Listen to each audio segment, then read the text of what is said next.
Telugu news కి స్వాగతం. వచ్చే ఎన్నికల్లో వైకాపా విజయం సాధించి జగన్మోహన్ రెడ్డి ముఖ్యమంత్రి అవ్వాలని ఆకాంక్షిస్తూ పాదయాత్ర.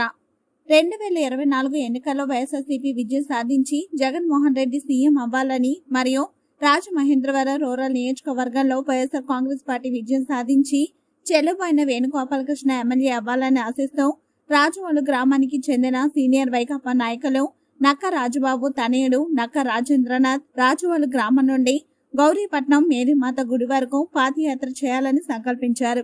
ఈ కార్యక్రమాన్ని రాజమండ్రి రూరల్ నియోజకవర్గం వైఎస్ఆర్ కాంగ్రెస్ పార్టీ ఎమ్మెల్యే అభ్యర్థి మరియు మంత్రి చెల్లుబోయిన వేణు జెండా ఊపి ప్రారంభించారు.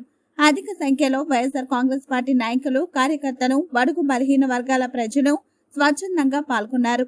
ఈ సందర్భంగా నక్క రాజేంద్రనాథ్ మాట్లాడుతూ ముఖ్యమంత్రి జగన్మోహన్ రెడ్డి వైనాట్ 175 అని సంకల్పిస్తే ఆయన సంకల్పం నెరవేరాలని, ప్రజలకు మంచి చేస్తున్న ఈ ప్రభుత్వానికి ప్రజల ఆశీస్సులు ఉంటాయని, ఆ ప్రభు కృప కూడా ఉండాలని మా యొక్క కోరికను ప్రభు సమక్షంలో తెలియజేయడానికి పాదయాత్రగా గౌరీపట్నం బయలుదేరామన్నారు. రాజమహేంద్రవరం రూరల్ నియోజకవర్గంలో వైఎస్ఆర్సీపీ జెండా ఎగురవేసి చెల్లుబోయిన వేణుగోపాలకృష్ణను ఎమ్మెల్యే చేసే లక్ష్యంతో తమ కుటుంబం కృషి చేస్తుందన్నారు. ఈ కార్యక్రమంలో వైకాపా సీనియర్ నాయకులు నక్క రాజుబాబు, పేట రామకృష్ణ, కాకరపతి కన్నబాబు, పెయ్యల రాజేష్, జిత్తుగ వసంత కుమార్, అంగర శ్రీనివాసరావు, క్రాంతి కుమార్, సునీల్ తదితరులు పాల్గొన్నారు. అదే సంకల్పంతో మేము కూడా ఇక్కడ విజయవంతం సాధించాలని సంకల్ప యాత్ర పెట్టాం. అదే విధంగా మా రాజమండ్రి రూరల్ నియోజకవర్గంలో గత 2014-2019లో మేము వైఎస్ఆర్సీపీ ఇక్కడ ఓటమి పాలు చెందాం. కానీ ఈసారి 2024 ఎట్టి పరిస్థితుల్లో ఇక్కడ రాజమండ్రి రూరల్ వైఎస్ఆర్సీపీ జెండా రెపరెపలాడే విధంగా మేము అందరం కష్టపడదామని ఈ సభాముఖం తెలుసు. అదే విధంగా ఈ 10 ఏళ్ళు కూడా ఇక్కడ రాజమండ్రి రూరల్ ఒక పెత్తందరితనంలో నలిగిపోతుంది. కానీ రేపు అన్న రోజు ఇక్కడ వేణుగారు నగ్గారంటే ఒక పేదవాడు నగ్గట్టు. ఎందుకంటే ఆయన వచ్చిన దగ్గర నుంచి ఎన్నో సంక్షేమం చేస్తున్నారు, ఎంతో అభివృద్ధి చేస్తున్నారు. అదే విధంగా చూసుకుంటే జగన్ గారు చెప్పినట్టు మేమందరం కూడా ఇక్కడ వేణుగారిని పంపించారు.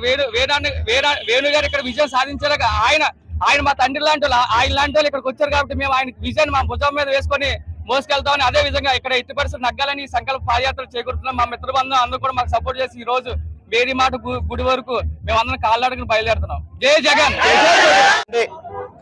మేరీమాత అంటే కొవ్వూరులో ఉన్నటువంటి మేరీమాత ఆలయం వరకు గౌరీపట్నంలో ఉన్నటువంటి మేరీమాత ఆలయం వరకు పాదయాత్ర చేస్తున్నటువంటి యువకులు అంటే యువదండు కదిలింది. మోసాలకి గురైన ఈ వర్గాల రక్షణ కోసం మాలో ఉన్న యువకులందరూ కూడా చైతన్యవంతులై మా ఓటు మాకు వేసుకుంటాం, పెత్తందారుల రాజకీయాలకి స్వస్తి పలుకుతాం, నిరంతరము మమ్మల్ని మోసగించినటువంటి వర్గాలకి కనువిప్పు కలిగిస్తాం, మా వర్గ నాయకుడైన జగన్మోహన్ రెడ్డి గారిని గెలిపిస్తాం.